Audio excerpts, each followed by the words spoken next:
Hello and welcome. This is Dawn. I've got a quick video for you guys today featuring some of our older products and some of our newer products. We're going to be creating these cards where we're using the negatives of our background dies. And this works best with the more intricate patterned background dies. Now this isn't a new technique. It's actually been around a little while. And I don't do it that often because although it's an easy technique, it's a little tedious. So more often than not, I use this technique when I need to unwind. So it starts off with basic ink blending. We all love ink blending. And for today's card, I'm using Distress Oxide in Abandoned Coral and Spiced Marmalade. I'm also going to do another panel here, and for that I'm using Cracked Pistachio and Broken China. I'm not overly worried about getting perfect blends here because remember, we're going to die cut these and I'm going to use the negative pieces. So any inconsistencies or imperfections aren't really going to be visible. Now there are a couple different ways to do this technique, and I'll link to another video we have here with a different approach to this technique. It's more like puzzle piecing it, but for today's cards, we're going to be doing a more simplified approach. It's a little bit quicker. So I'm using our older trellis background 1 and 2 dies, and I'm working on that heavyweight cardstock, and I'm going to run these through a manual die cutting machine. Now, I find that the manual die cutting machines have a little bit less pressure than your electronic die cutting machines. So what happens is it cuts through all of the paper. However, they stay intact. So here I can just kind of wiggle that die back and forth to release the paper. And here you can see everything stays intact. It's definitely cut all the way through, as you can see here. But because it's all being held together, it's going to allow me to adhere all of this in pretty much one pass.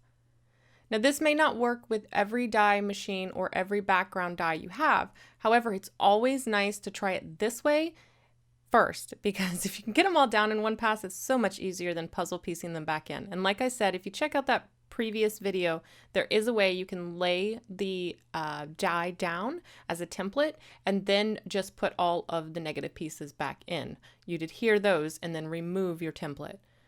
So here I'm able to take some Gina K Connect glue and just put it on all of the pieces that I want to adhere. I'm being careful to only get it on the places that I actually want to adhere to the card front and avoiding the outline of the die, which I want to remove. I'm going to flip that over, adhere that down, and then I'm going to lay a heavy acrylic block on top just for a couple of seconds, just to make sure I've got complete contact with all the pieces that I want to contact.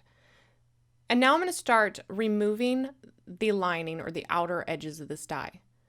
I'm using a pick-me-up stick. This is a Silhouette pickup stick. Is that what it is? Pick-me-up? I think it says pick-me-up. Silhouette pick-me-up tool. So on this one, the one side, it's got a pokey tool, and then it's got more like a flatter, wider edge. Now you can use anything that you have on hand here to poke them through.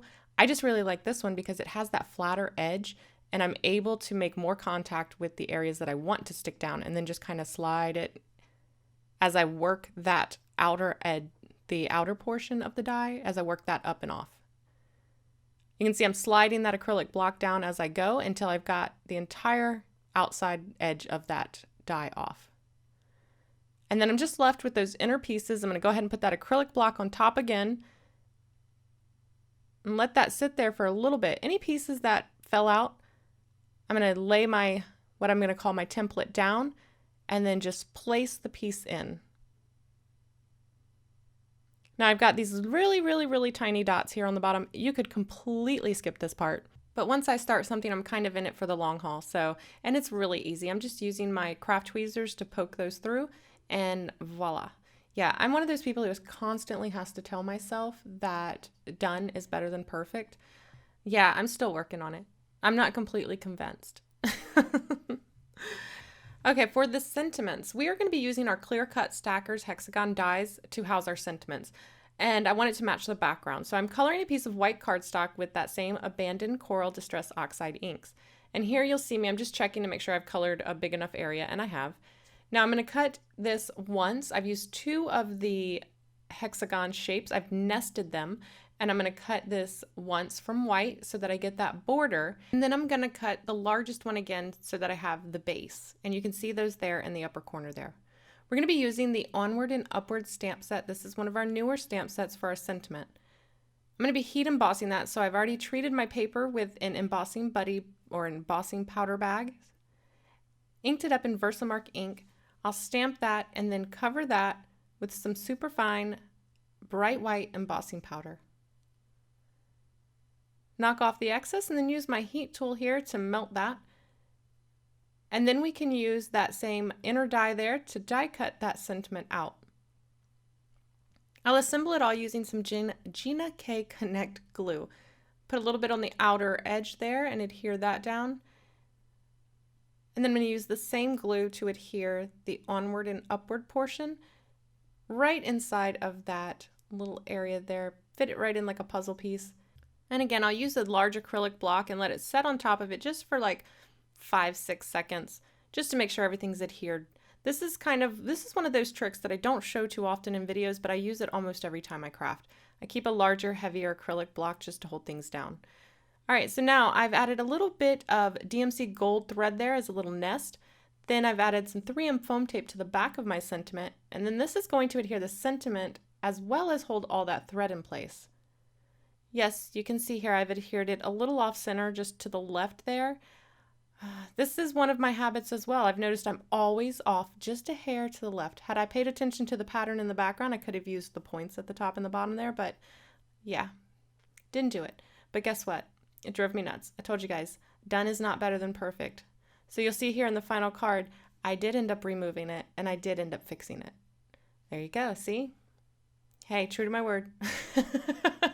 So to finish this off, I took the You Got This sentiment, which is also in the Onward and Upward stamp set, as well as the two little hearts, stamped and heat embossed those in gold to pull in that thread in the background, and then just adhered those.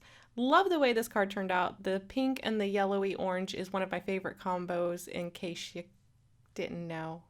It's kind of my brand colors. And then here is the blue and green version. For this one, I kept it even more simple because I thought this would be a great one for a masculine card. So I didn't add any extra, I just added some gold thread to the background and stamped that Spread Your Wings with our Falling for Blue ink. I want to thank you guys so much for watching today. I hope you enjoyed today's video. And remember, if you have any questions about any of the products used in today's cards, you can find it in the description box below. Thanks so much for watching, and I will see you next time. Bye!